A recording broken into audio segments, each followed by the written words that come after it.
আজকে আমরা গেলাম মক্কা মার্কেটে। তো আলখয়ের ওখানে দেখলাম অনেক মানুষ রাত তালাক মার্কেটিং করতেছে। তো আমি একটু সুন্দর করে কিছু ভিডিও করলাম, নিজের পাহাড়টা একটু দেখালাম, কারণ শর্ট প্যান্ট পরে গেছি মার্কেটে, তাই কেমন জানি লাগতেছে। তো একজন মানুষ সাইকেল নিয়ে আসছে, বাজার করে নিয়ে যাচ্ছে, যেমন আমাদের বাড়ির মতো।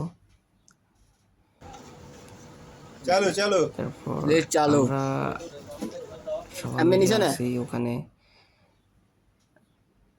কি আর করার, ছুটির দিন আমরা তো ঘুরতে পারবো, তাই আমরা আমাদের দৌড় এ পর্যন্ত, মার্কেট পর্যন্ত। আমরা কিছু কিনলেই মার্কেটে যাই কেনাকাটার জন্য, চা খাইতে গেলেও মার্কেটে যাই, নাস্তা করতে গেলেও মার্কেটে, যে কোনো জিনিস তোমার আজকে টিপস দিছে না প্রয়োজন হলে আমরা কিন্তু মার্কেটে যাই। আর আমরা বলতে কি মার্কেট আমাদের ঘরের মতো হয়ে গেছে।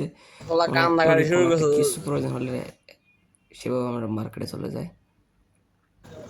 তখন আমরা নাস্তা করবো, অবশেষে